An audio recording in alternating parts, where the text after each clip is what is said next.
masyarakat sudah lama memiliki aspirasi ya, supaya biaya haji yang disetor calon jamaah dan mengendap dalam waktu yang relatif lama dikelola sebaik-baiknya sehingga benar-benar maslahat bagi jamaah khususnya dan bagi umat dan bangsa secara umum. Aspirasinya itu dana haji dikelola sebaik-baiknya. Kalau menggunakan bahasa Al-Quran, ma huwa ahsan. Sehingga dana haji ini, kalau kita pinjam bahasa Al-Quran, dikelola seperti harta anak yatim.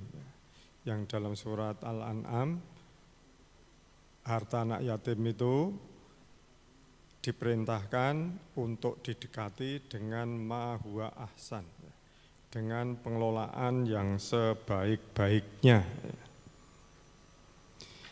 Yang mengelola dana haji sebaik-baiknya itu ya, dengan menutup celah gharar dan syubhat dalam pengelolaannya. Sehingga ini yang kita sampaikan di sini itu bisa menjadi pijakan teologis untuk mewujudkan pengelolaan yang sebaik-baiknya itu. Terus kemudian pengertian syubhat, sesuatu yang tidak jelas perkaranya. Jadi halnya itu belum jelas, sehingga tidak dapat dipastikan apakah halal atau haram, hak atau batil. Dan syubhat itu ada beberapa macam. Jadi ini yang pengertian syubhat ini diambil dari hadis yang sangat terkenal itu ya, bahwa haram itu jelas, halal itu jelas, wa bainahuma umurun mustabihatun. Di antara halal dan haram itu ada hal-hal, perkara-perkara yang mustabihat, yang tidak jelas. Karena tidak jelas, maka tidak bisa diyakini halal atau haram, hak atau batil. Yang ada beberapa macam syubhat itu. Ya. Yang pertama, syubhatul akdi, sesuatu yang ada akadnya secara formal, tapi hakikatnya tidak ada. Seperti perkawinan tanpa saksi, dan perkawinan muhalil. Secara formal, ya, ketika perkawinan tanpa saksi, ketika misalnya itu ada perkawinan dulu, tokoh yang terkenal, perkawinan semalam di hotel tanpa saksi, itu ada akadnya, tapi hakikatnya itu enggak ada, sehingga itu menjadi syubhatul akdi. Terus juga ada itu perkawinan muhalil, nikah muhalil. Ada perempuan sudah ditalak 3, kan untuk boleh rujuk kembali dengan suaminya, itu perempuan itu harus sudah nikah dengan pria lain. Nah ini nikahnya dengan pria lain itu hanya formalitas saja. Itu berarti itu syubhatul akdi. Karena kalau dalam hadis itu ya, nikah muhalil itu supaya suami itu jera tidak menceraikan lagi istrinya, maka nikah suami yang muhalil itu, suami yang kedua itu harus juga melakukan hubungan suami istri. Tidak boleh hanya akadnya itu formalitas saja.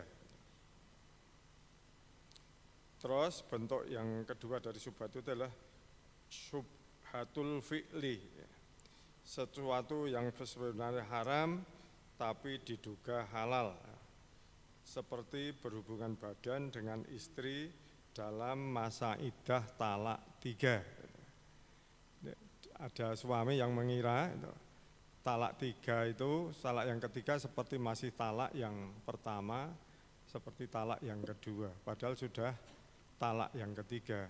Yang kalau sudah talak yang ketiga, meskipun dalam masa iddah, itu sudah tidak boleh melakukan hubungan seks lagi. Ketika ada melakukan itu, maka itu berarti syubhatnya disebut syubhatul fi'li.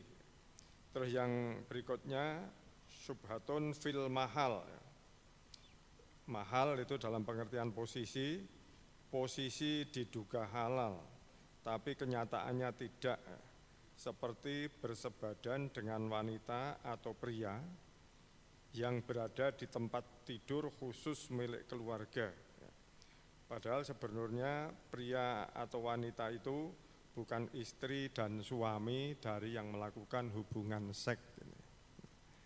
Jadi mungkin suami pulang dari tugas luar kota, datang ke rumah, di tempat tidurnya ada perempuan tidur di situ, langsung tubruk saja.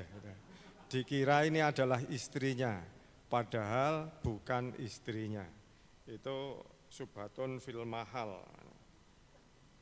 Terus yang berikutnya ada subhatul milki.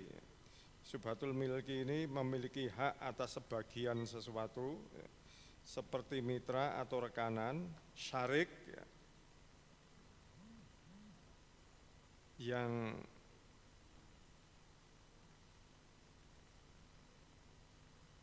yang memiliki harta syirkah, dan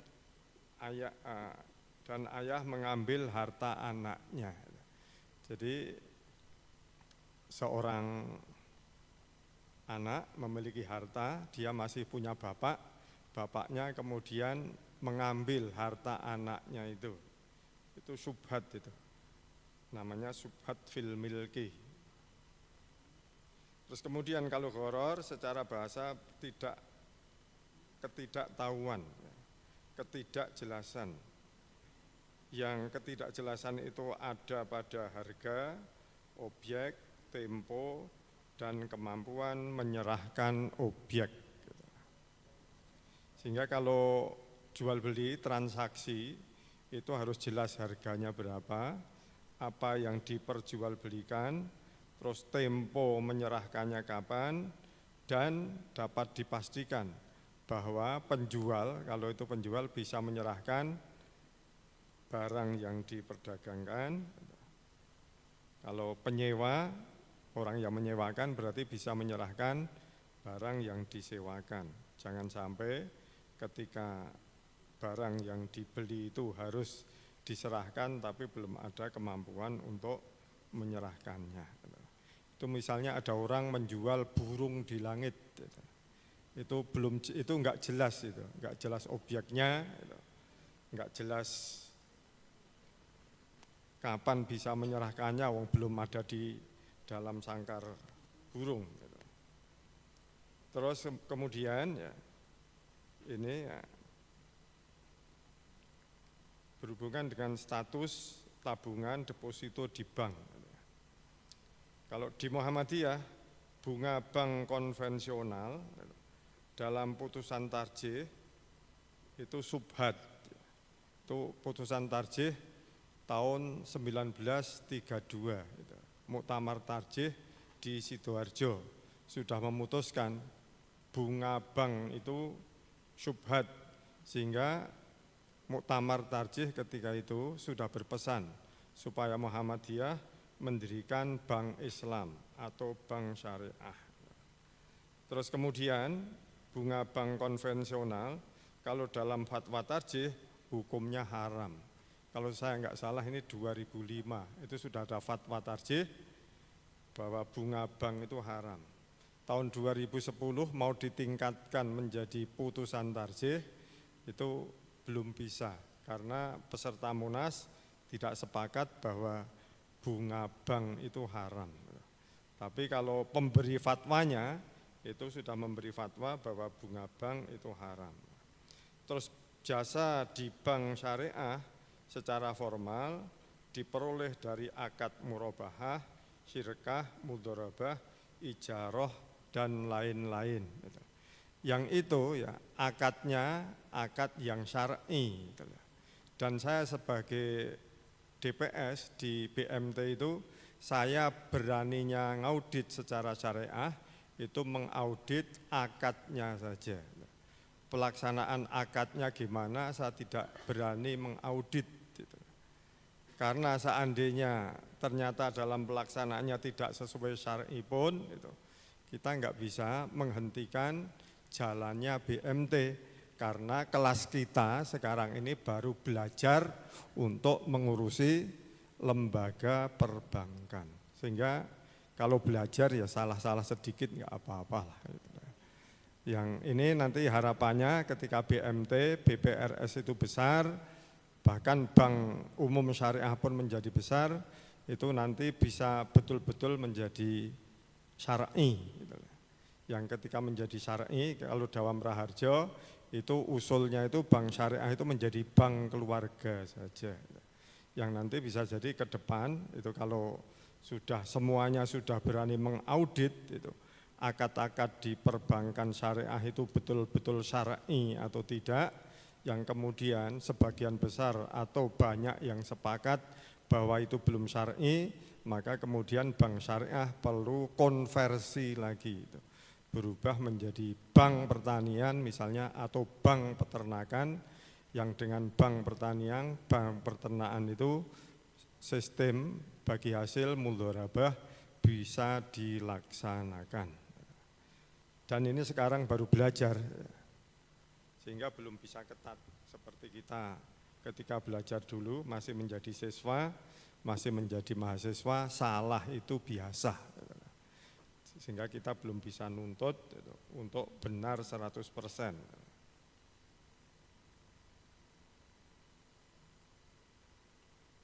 Terus kemudian ada sun dan sukuk, surat utang negara. Kalau surat utang negara itu utang, berarti itu bunga. Kalau bunga ya fatwa tarjih tadi itu haram. Kalau putusan tarjihnya syubhat. Sukuk ini sudah diistilahkan menjadi bahasa Arab. Tidak disebut lagi sebagai bunga, apa disebut sebagai jasa. Yang itu ya secara formal sesuai dengan syariat, tapi hakikatnya gimana ya kalau selama ini masih bisa diyakini halal. Terus sehingga yang paling aman dan itu sudah dilakukan oleh BPKH itu pengelolaan keuangan haji dengan investasi dan sudah mau dirintis untuk mendirikan perusahaan, Pak. Ketika sudah memiliki BPKH Limited tadi itu ke depan nampaknya akan menjadi perusahaan. Pengelolaan setoran haji dengan disimpan sebagai tabungan dan deposito di bank dan untuk membeli sun dan sukuk dapat belum menutup celah gharar dan gharar. Bukan belum dapat, tapi dapat belum.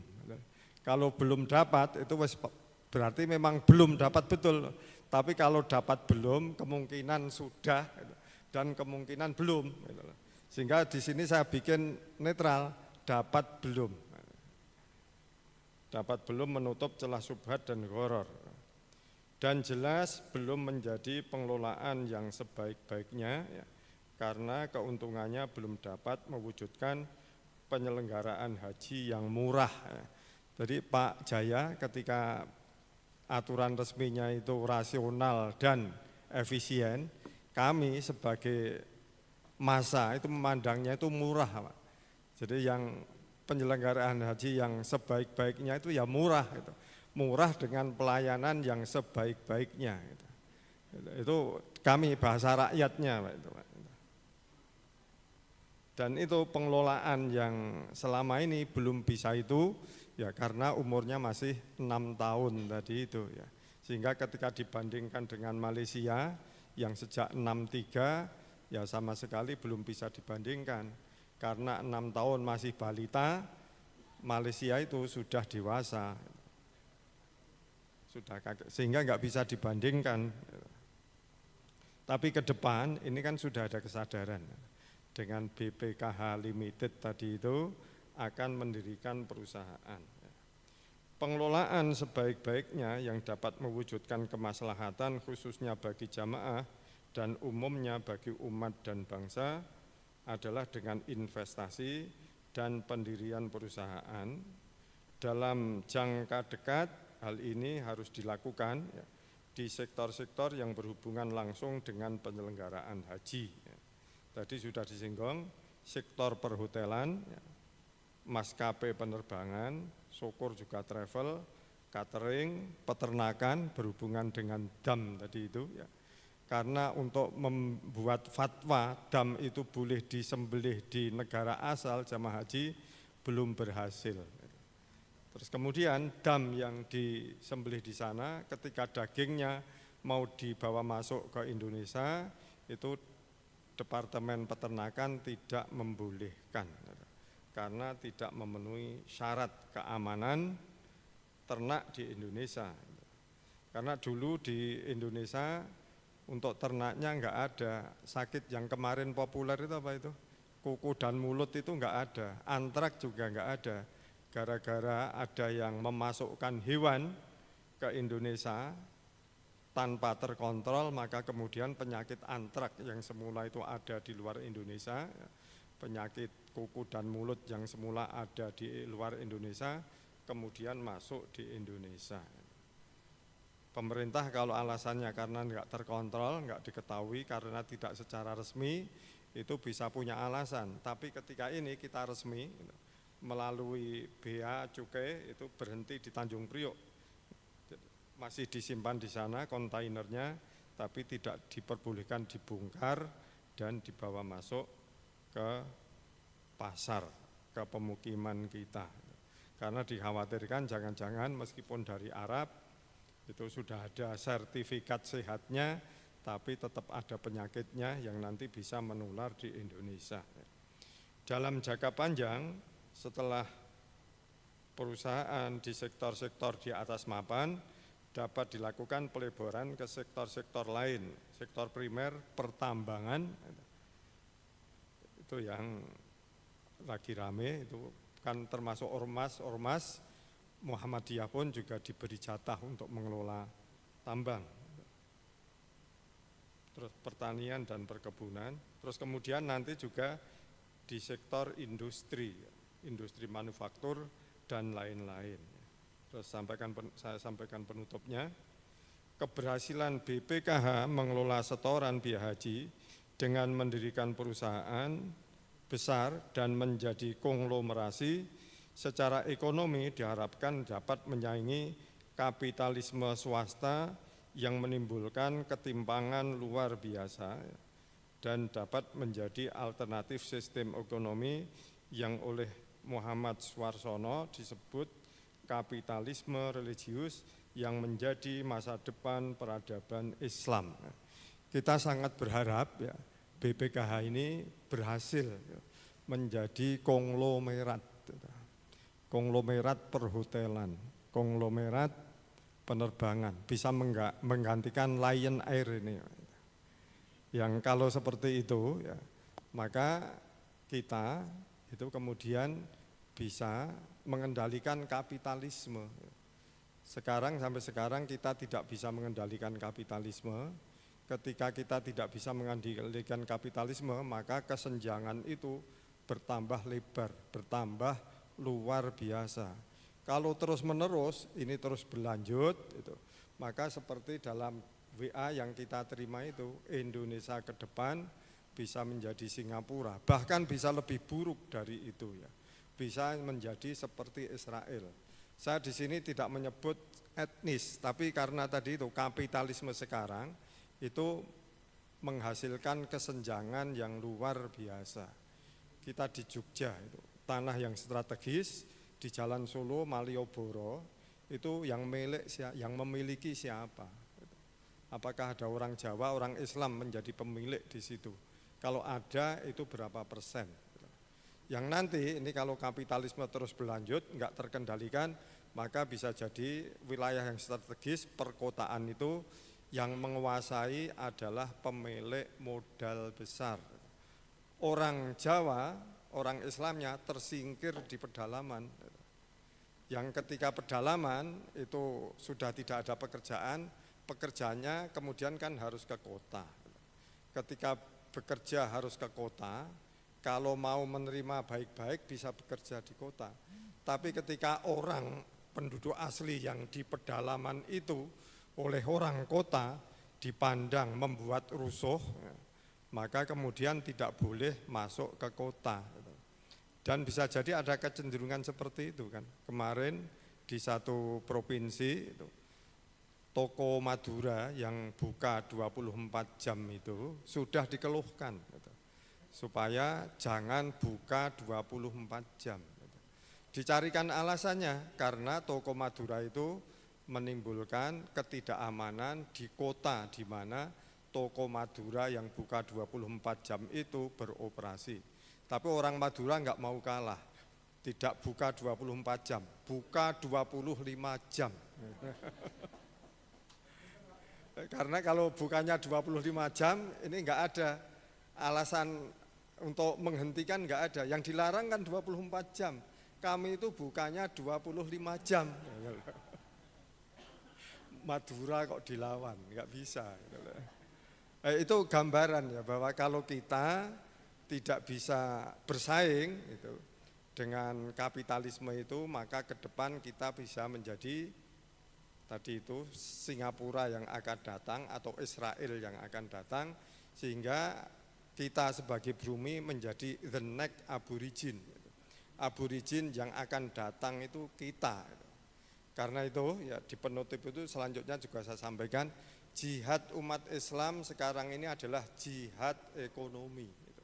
Jihad ekonomi itu tidak sekedar punya pekerjaan, tapi punya perusahaan besar yang bisa bersaing dengan perusahaan besar yang menggunakan modal dengan kapitalisme itu. Tapi kalau kita enggak punya modal besar itu, maka kemudian kita berharap BPKH bisa menjadi konglomerat gitu. Karena mendirikan perusahaan. Muhammadiyah kekayaannya sudah 400 triliun lebih, tapi tidak bergerak di bidang perusahaan, sehingga Muhammadiyah belum menjadi konglomerat. Bank hotelnya baru 3, Mas ya. Itu belum konglomerat perhotelan. Nah kapan itu SM itu menjadi Hilton yang akan datang. Sehingga tidak hanya 3, tapi di tiap negara pun itu sudah ada SM Tower. Dan Muhammadiyah sudah mulai merambah ke ekonomi itu ya. Mudah-mudahan kemudian berhasil. Itu tidak hanya Muhammadiyah sebagai perserikatan, tapi jamaah, individu muslim itu jihadnya sekarang juga jihad ekonomi mendirikan perusahaan.